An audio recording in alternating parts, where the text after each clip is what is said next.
안녕하세요. 오늘은 불교 경전에 담긴 아주 깊이 있는 이야기를 여러분께 들려드리려 합니다. 어렵고 딱딱한 강의가 아니라 마치 옛날 이야기를 듣는 것처럼 편안하게 들어보시기 바랍니다. 자, 그럼 그날 밤 기원정사로 함께 가보실까요? 세존이시여, 제가 육도를 관찰해보니 그들은 각자 다른 욕망에 집착하고 있었습니다. 천신들은 하늘의 쾌락을 탐하고 인간들은 재물과 명예를 쫓고 아귀들은 끝없는 굶주림에 빠져 있고 지옥 중생들은 고통과 업보 속에서 몸부림칩니다. 이 모든 윤회가 결국은 욕망 때문인 것 같습니다. 부처님은 고개를 끄덕이며 부드럽게 말씀하셨습니다. 훌륭하다, 제석천이야. 그대는 이미 윤회의 겉모습을 보았다. 그렇다면 그대는 욕망을 멀리하기만 하면 해탈할 수 있다고 생각하는가? 제석천은 잠시 망설였습니다. 그는 예전에 하늘나라의 한 수행자를 떠올렸습니다.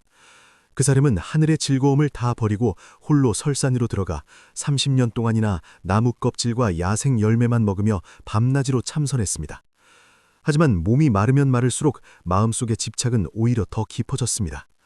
결국 그는 자신의 고행에 지나치게 집착한 나머지 화를 내고 자신을 원망하다가 죽어서 나쁜 곳으로 떨어지고 말았죠. 제석천은 탄식하며 말했습니다. 세존이시여, 제가 본 그 수행자는 쾌락을 버리고 고행을 택했지만 윤회를 끊기는커녕 집착만 더 깊어져 악도에 떨어졌습니다. 이것이 의문입니다. 욕망이 윤회의 원인이라는데 왜 욕망을 멀리한 사람도 윤회를 벗어나지 못하는 겁니까? 부처님은 주위를 둘러보셨습니다. 자리에 있던 비구들과 천신들 모두 깊은 생각에 잠겼습니다. 부처님께서 말씀하셨습니다. 밧줄에 묶인 사람이 단순히 고통을 참거나 몸부림친다고 해서 풀려날 수 있겠느냐? 제석천이 고개를 저었습니다. 당연히 아닙니다. 풀려나려면 매듭을 찾아서 풀어야 합니다. 부처님이 미소 지으셨습니다. 바로 그렇다. 윤회의 열쇠는 단순히 쫓거나 도망치는 데 있는 게 아니다. 우리를 묶고 있는 근본적인 매듭을 찾아야 한다. 단순히 욕망을 싫어한다고 해서 진정한 해탈이 아니다. 아까 그 고행자처럼 하늘의 쾌락은 내려놓았지만 내가 고행을 한다는 집착을 내려놓지 못했기에 여전히 윤회 속에 갇혀 있는 것이다. 아난존자가 듣고 있다가 참지 못하고 여쭈었습니다. 세존이시여, 쾌락을 쫓는 것도 고행을 하는 것도 해탈이 아니라면 도대체 무엇이 중생을 묶고 있는 겁니까? 부처님의 눈빛은 깊고도 따뜻했습니다.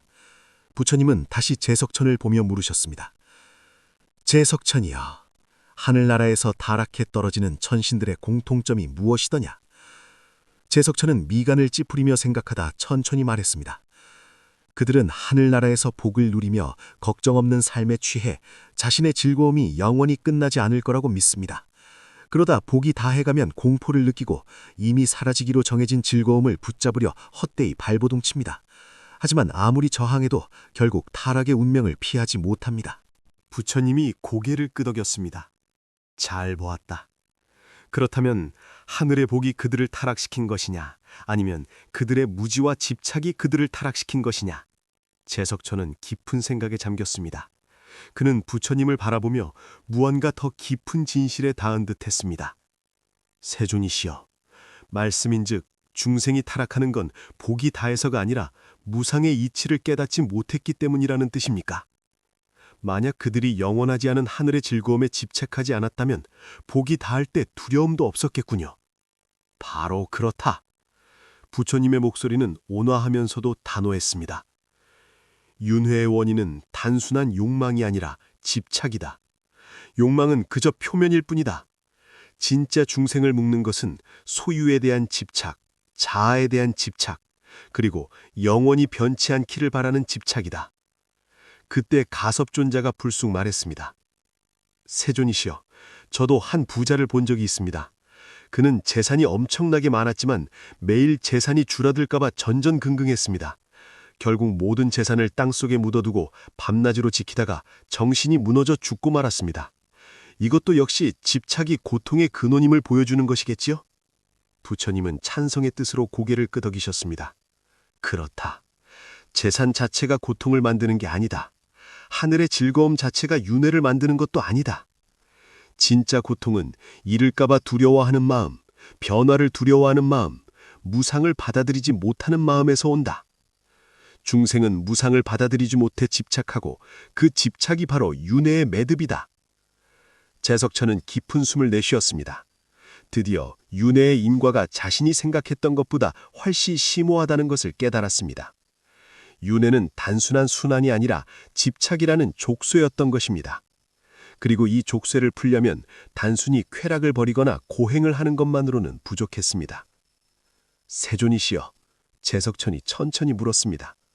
만약 윤회의 핵심이 집착이라면 도대체 무엇에 대한 집착이 가장 근본적인 속박입니까? 부처님은 희미하게 웃으셨습니다.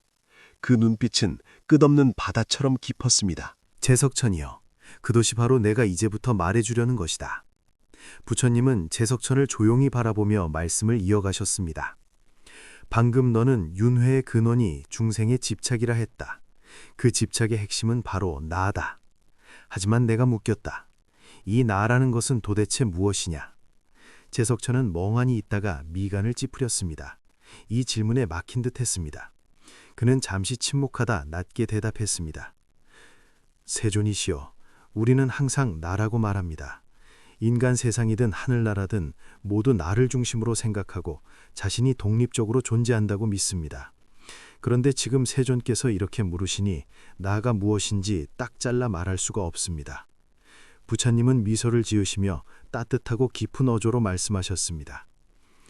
바로 나라는 개념이 중생의 마음 깊이 박혀 있기 때문에 그들은 자신이 진짜라고 느끼고 윤회를 벗어나지 못하는 것이다. 하지만 자세히 생각해보라. 나는 어디서 왔는가? 우리가 생각하는 그 나가 과연 진짜일까? 자리에 있던 제자들도 모두 고개를 숙였습니다. 마음속에 의문이 피어올랐습니다. 도대체 나는 무엇인가? 누구나 자신이 있다고 느끼지만 설명하기는 어렵다. 하늘의 주인인 재석천조차 깊은 생각에 빠졌습니다. 이때 부처님께서 저 멀리 떨어지는 나뭇잎을 가리키며 미소 지으셨습니다. 너희는 저 나뭇잎을 보아라. 나무에서 떨어지는 것은 바람이 불었기 때문이다. 그렇다면 바람은 어디에 있느냐? 누가 바람의 실체를 잡을 수 있느냐? 나뭇잎은 바람 때문에 움직이지만 바람은 모양이 없다. 재석천은 그 말을 듣고 눈빛이 반짝였습니다. 세존의 말씀은 나라는 것도 고정된 실체가 아니라는 뜻입니까? 마치 바람은 보이지 않지만 나뭇잎을 떨어뜨리는 것처럼 말입니다. 부처님은 고개를 끄덕이셨습니다. 눈에는 지혜의 빛이 가득했습니다. 바로 그렇다. 나는 그저 여러 조건 인연이 모여서 생긴 결과일 뿐이다. 겉으로는 단단하고 분명해 보이지만 실제로는 허황된 것이다. 네가 윤회의 끝이 왜 아득히 먼지 물었지? 그것은 중생들이 이 허황된 나를 꽉 붙잡고 진짜라고 믿기 때문이다. 재석천은 자신의 세계관이 미묘하게 변하는 것을 느꼈습니다. 그는 자신이 하늘의 왕이라는 지위, 권력, 심지어 미래를 걱정하며 불안해했던 수많은 날들을 떠올렸습니다. 그 불안의 뿌리가 바로 나라는 집착이었습니다. 그가 다시 물었습니다. 그럼 만약 나가 허상이라면 윤회 속에서 겪는 고통과 즐거움은 어떻게 이해해야 합니까? 누가 그것을 겪는 겁니까? 부처님은 웃으셨습니다. 목소리는 평화롭고 깊었습니다. 꿈을 꾸는 사람을 본 적이 있느냐? 꿈속에서 나는 너무나 생생하다. 기뻐하고 슬퍼하고 심지어 죽기도 한다. 하지만 깨어나면 어떤가? 모든 게 꿈이었음을 알게 된다. 꿈속의 나도 진짜가 아니다. 중생이 윤회하는 것도 꿈을 꾸는 것과 같다. 꿈속의 고통과 쾌락은 진짜처럼 느껴지지만 깨어나면 그 모든 게 환상이었음을 알게 된다. 이 말씀은 재석천의 마음속 안개를 씻어내는 한 줄기 시원한 물 같았습니다. 그는 다시 깊은 생각에 잠겼습니다. 하늘의 나라의 안락함과 즐거움에 빠져 살았던 지난 날들, 그리고 그 기쁨, 슬픔, 공포, 집착이 모두 나라는 환상에 대한 집착이었음을 깨달았습니다. 그렇다면 나라는 개념은 도대체 어디서 온 겁니까? 재석천이 다시 물었습니다. 그의 목소리에는 불확실함과 기대가 섞여 있었습니다. 부처님은 미소 지으며 그를 응시했습니다. 나라는 개념은 무지, 무명에서 온다. 중생은 어리석어 나가 독립적으로 존재하고 흔들리지 않는다고 착각한다. 이런 나에 대한 고집이 욕심과 성냄과 어리석음을 낳고 그들을 육도윤회에 가두는 것이다. 사실 나는 인연이 모인 결과일 뿐 나뭇잎을 움직이는 바람처럼 형체도 없고 항상 변하는 것이다. 제석천은 생각에 잠긴 채 말했습니다. 세존이시여, 만약 나가 허상이라면 우리는 어떻게 수행해야 이 환상을 꿰뚫고 윤회를 초월할 수 있습니까? 부처님의 눈빛은 따뜻하고 부드러웠습니다. 윤회를 초월하려면 먼저 나라는 환상을 꿰뚫어 보아야 한다. 나에게 집착하지 말고 내 것이라고 여기는 모든 것에도 집착하지 말라. 수행은 영원불멸한 어떤 나를 찾는 게 아니다. 오히려 나의 무상함과 허무함을 통찰하는 것이다. 네가 진정으로 나의 공허함, 공성을 깨달을 때 윤회의 속박을 넘어 진정한 자유를 얻게 될 것이다. 제석천은 한참 동안 말을 잇지 못했습니다. 그는 깊이 고개를 숙이고 부처님의 말씀을 곱씹었습니다. 마음이 점점 맑아지는 것을 느꼈습니다. 최고의 권력을 가진 천신인 그조차 나라는 환상에 오랫동안 갇혀 있었음을 이제야 비로소 깨닫기 시작한 것입니다. 부처님의 가르침은 등불처럼 그의 마음속 미망을 비추었습니다. 부처님의 눈에서 깊은 지혜의 빛이 반짝였습니다. 다시 천천히 입을 여셨습니다. 제석천이여, 중생이 끊임없이 윤회하는 이유는 나의 존재에 집착하고 영원히 변치 않는 자아에 집착하기 때문이다. 하지만 만약 무아를, 내가 없음을 깨닫는다면 윤회의 밧줄은 저절로 풀릴 것이다. 그렇다면 진정한 해탈의 딜은 무엇이겠느냐? 제석천은 조용히 듣고 있었습니다. 마음속 구름이 걷히는 기분이었습니다. 부처님이 계속 말씀하셨습니다. 해탈은 무엇을 얻는 게 아니라 내려놓는 것이다. 마치 거울에 낀 먼지를 닦아내는 것과 같다. 거울은 본래 밝지만 먼지에 가려져 있을 뿐이다. 우리 마음도 본래 청정하지만 무지와 집착, 망상에 덮여 있다. 수행의 진짜 의미는 공덕을 쌓는 게 아니라 가려진 것을 치우고 거짓된 집착을 버리는 데 있다. 제석천은 고개를 끄덕였습니다. 마음이 확 트이는 것 같았습니다. 그는 해칼이 고통스러운 수행 끝에 얻는 어떤 목표라고 생각했었습니다. 하지만 이제 알았습니다. 진정한 해탈은 깊이 박힌 집착과 욕망을 내려놓고 마음을 본래의 참된 상태로 되돌리는 것이었습니다.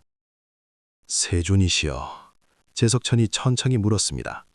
해탈이 집착을 내려놓는 것이라면 왜 그렇게 많은 사람들이 수행을 하면서도 여전히 제자리 걸음을 하고 윤회를 벗어나지 못합니까? 부처님의 눈빛은 부드럽고 깊었습니다.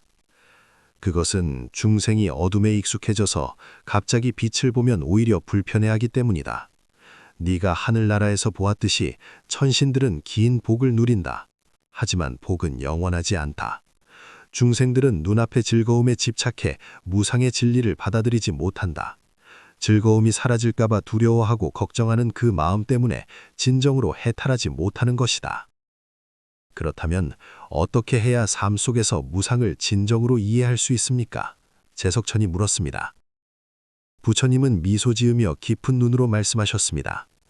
무상을 이해하려면 먼저 내면에서 나에 대한 집착을 꿰뚫어 보아야 한다. 누구나 자신이 가진 것, 신분, 재산, 지위, 심지어 자신의 감정과 고통에 집착한다. 하지만 이 모든 것은 변하고 사라진다. 이것을 진정으로 이해해야만 나라는 속박을 내려놓고 윤회의 고통을 넘을 수 있다. 마치 나뭇잎이 떨어지는 것과 같다. 바람은 형체가 없지만 잎을 밀어내고 잎은 바람 따라 움직이지만 영원히 그 자리에 머물지 않는다. 우리 모두가 그렇다.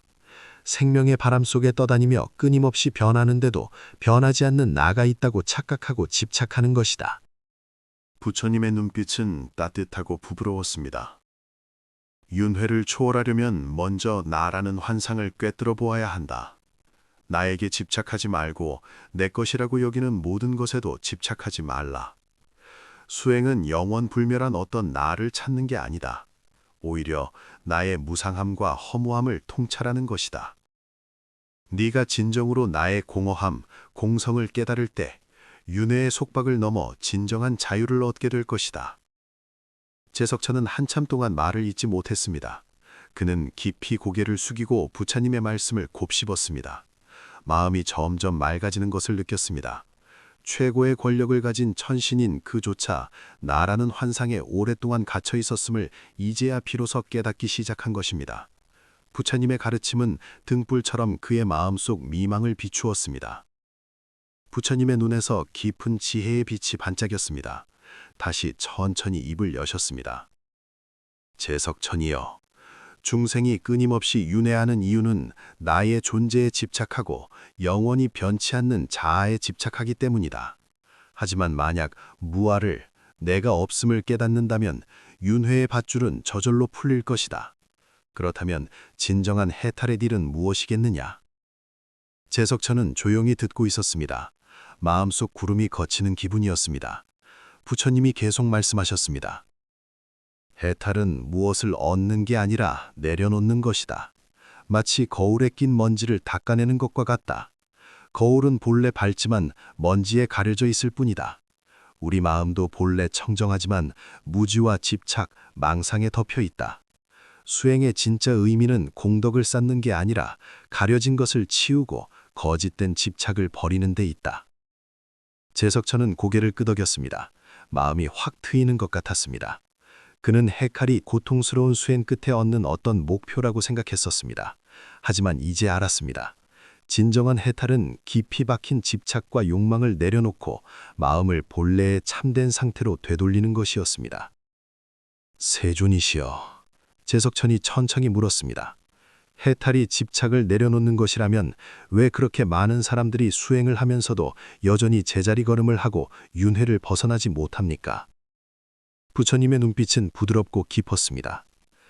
그것은 중생이 어둠에 익숙해져서 갑자기 빛을 보면 오히려 불편해하기 때문이다. 네가 하늘나라에서 보았듯이 천신들은 긴 복을 누린다. 하지만 복은 영원하지 않다. 중생들은 눈앞의 즐거움에 집착해 무상의 진리를 받아들이지 못한다. 즐거움이 사라질까봐 두려워하고 걱정하는 그 마음 때문에 진정으로 해탈하지 못하는 것이다. 그렇다면 어떻게 해야 삶 속에서 무상을 진정으로 이해할 수 있습니까?